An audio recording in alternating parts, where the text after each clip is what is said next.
കിളക്കോട്ടിലാണ് പഠിക്കുന്നത്. സ്കൂൾ ഇന്നൊവേഷൻ്റെ ഭാഗമായി ഞങ്ങൾ സ്കൂളിൽ നിന്ന് കണ്ടെത്തിയ പ്രശ്നമാണിത്.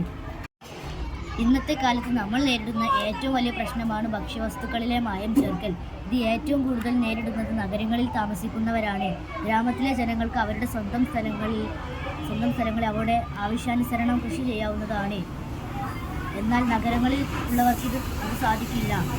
ഇതിൻ്റെ പ്രധാന കാരണം സ്ഥലപരിമിതിയാണ്. മറ്റു കാരണങ്ങൾ കൃത്യമായ സൂര്യപ്രകാശം കിട്ടാത്ത അവസ്ഥ, ഉയർന്ന പ്രാരംഭ ചിലവുകൾ, ജലസേചന പ്രശ്നങ്ങൾ, മലിനീകരണം, പരിപാലനത്തിലുള്ള സമയം മുതലായവയാണ്. ഇതിന് പരിഹാരമായി നമുക്ക് ചെയ്യാവുന്ന ചില കാര്യങ്ങളുണ്ട്. അവ എന്താണെന്ന് നമുക്ക് നോക്കാം. നഗരവാസികൾ നേരിടുന്ന വലിയ പ്രശ്നമാണ് ഇവിടെ ആദ്യം പറഞ്ഞിട്ടുള്ളത്. അതിന് പരിഹാരമായി ഞങ്ങളുടെ ടീം കണ്ടെത്തിയ മാർഗമാണ് ടെറസ് ഫാമിംഗ്.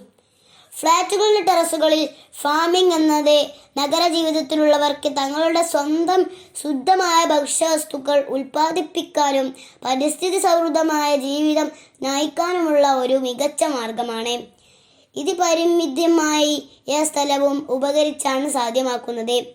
ഫ്ലാറ്റിൽ ടെറസ് ഫാമിംഗ് ആരംഭിക്കേണ്ടത് എങ്ങനെ? 1. പദ്ധതി ആസൂത്രണം. ടെറസിൻ്റെ ശേഷി പരിശോധിക്കുക. ടെറസിൻ്റെ ഘടനയ്ക്കുള്ള ശക്തി പരിശോധിക്കുക. ജലസ്രോതസ്സുകൾ പരിപൂർണമായ ജലസമൃദ്ധിയും ചിതറലില്ലാത്ത തടസ്സരഹിതമായ വഴികളും ഉറപ്പാക്കുക.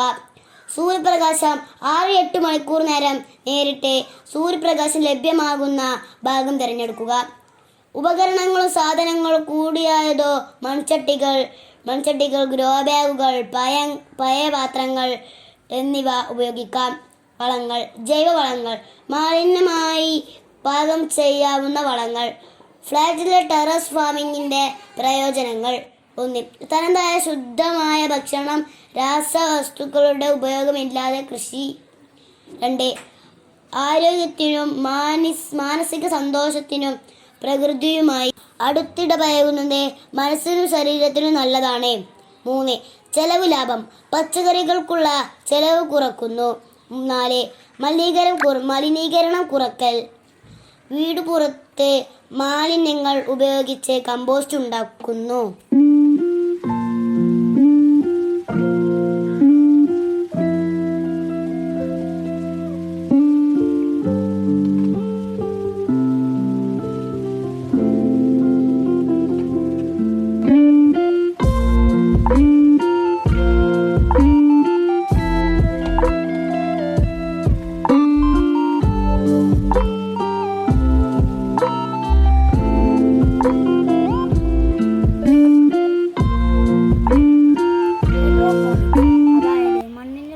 വെള്ളത്തിൽ നനയ്ക്കുന്ന പോഷക സമൃദ്ധമായ ദ്രാവകം ഉപയോഗിച്ച് സസ്യങ്ങൾ വളർത്തുന്ന ഒരു കാർഷിക സാങ്കേതിക വിദ്യയാണിത്.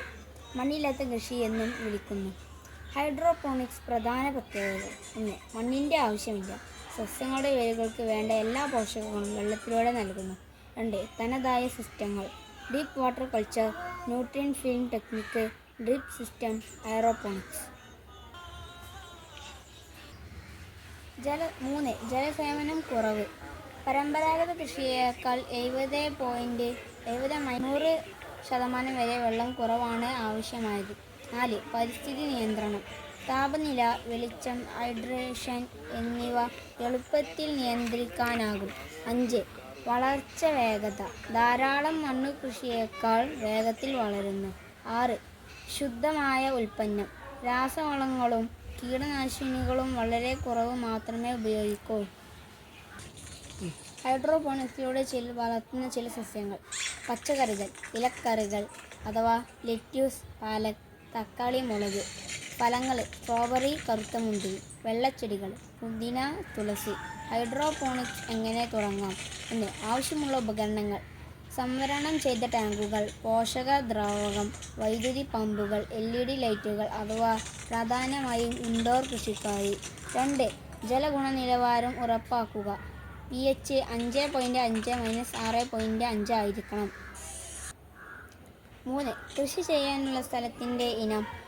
ഇൻഡോർ അല്ലെങ്കിൽ ഔട്ട്ഡോർ സ്ഥലത്ത് അനുസരിച്ച് സിസ്റ്റം തിരഞ്ഞെടുക്കുക. ഹൈഡ്രോപോണിക്സിൻ്റെ പ്രയോജനങ്ങൾ.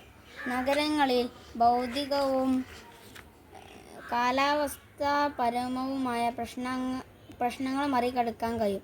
സൂക്ഷ്മതയോടെ പച്ചക്കറികളും പഴങ്ങളും ഉൽപ്പാദിപ്പിക്കാനാകും. പരമ്പരാഗത കൃഷിയുമായി താരതമ്യപ്പെടുത്തുമ്പോൾ കൂടുതൽ ഉൽപ്പാദന ശേഷിയുണ്ട്.